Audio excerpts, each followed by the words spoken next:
ये तो यकीनी बात है और अक़ीदे का मसला है कि नबी करीम सल्लल्लाहु अलैहि वसल्लम को अल्लाह ताला ने मेराज का शर्फ़ अता किया है। आप सल्लल्लाहु अलैहि वसल्लम को मेराज की ये सआदत हासिल हुई है।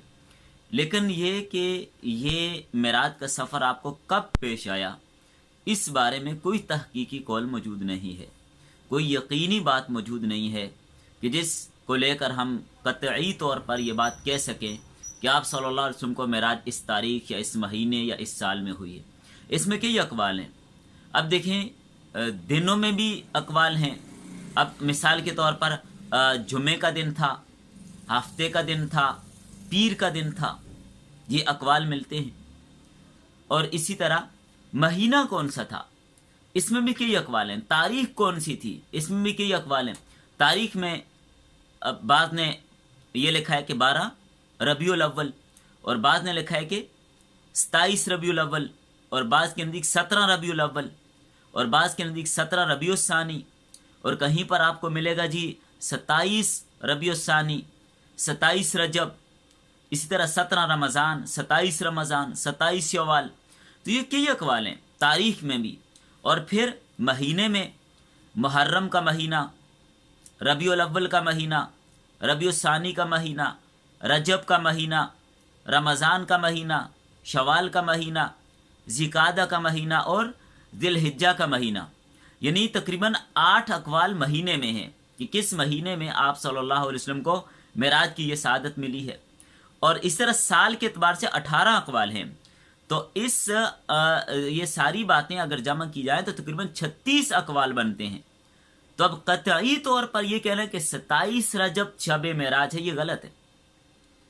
किसी सही मुस्तनद रिवायत से ये बात साबित नहीं है कि 27 रजब शब मेराज है। तो जब ये बात तहकीकी तौर पर, यकीनी तौर पर मालूम ही नहीं है, तो 27 रजब की रात को यकीनी तौर पर शब मेराज करार देना और फिर इस रात को मुख्तलिफ तरीक़ों से ख़ास इबादत का एहतमाम करना जो शरीयत ने की नहीं, शरीयत ने उनको हुक्म नहीं दिया। अरा सहाबा इकराम की पूरी ज़िंदगी इससे खाली है। हदीस में इसका कोई तज़किरा मौजूद नहीं है। कोई ख़ास इबादत वज़ा करना या इस दिन के रोज़े की ख़ास फजीलतें बताना कि जी 1000 रोज़े का सवाब मिलता है या 60 रोज़ों का सवाब मिलता है वगैरह वगैरह। और मुख्तलिफ़ तरह से अपने अपने अंदाज से इबादत लोगों ने वज़ा की हुई है कि यूं यूं नमाज़ पढ़ो तो इतना सवाब मिलेगा और इतने ग़ुलाम आज़ाद करने का सवाब मिलेगा। तो याद रखिए, इस बाब में जितनी भी अगर कोई रवायात मौजूद हैं वो गैर मुस्तनद और मनगढ़ंत रवायात हैं, गैर मुस्तनद और मनगढ़ंत रवायात हैं। तो अब देखिए, इतनी बड़ी बात, अगर 27 रजब यही तारीख़ मेराज होती और ये बड़ी फजीलत वाली रात होती और इस रात की कोई मखसूस इबादत शरीयत ने बताई होती और नबी सल्लल्लाहु अलैहि वसल्लम या सहाबा इकराम ने कोई ख़ास किस्म की इबादत की होती, तो भाई हदीस में उसका तज़किरा होता।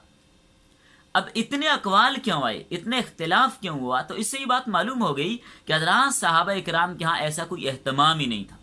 ना ही 27 रजब के रोज़े का एहतमाम था। हाँ, रजब के महीने में वैसे आप रोज़े रखें, ठीक है, लेकिन 27 रजब का खुसूसी रोज़ा और उसके बारे में ये बताना कि इस पर ये अजर मिलता है और इस रात को ये करना चाहिए और ये फ़ज़ाइल है, ऐसा हदीस में कुछ भी नहीं है। तो खुदारा जो चीज़ें साबित हैं हमें उन्हीं अपनी ज़िंदगी में अपनाना चाहिए। जो गैर मुस्तनद चीज़ें हैं उनमें इख्तियात करनी चाहिए और खुसूसन ऐसी चीज़ों को नबी सल्लल्लाहु अलैहि वसल्लम की तरफ बिला हवाला और बिला सनद मंसूब करने से भी परहेज़ करना चाहिए।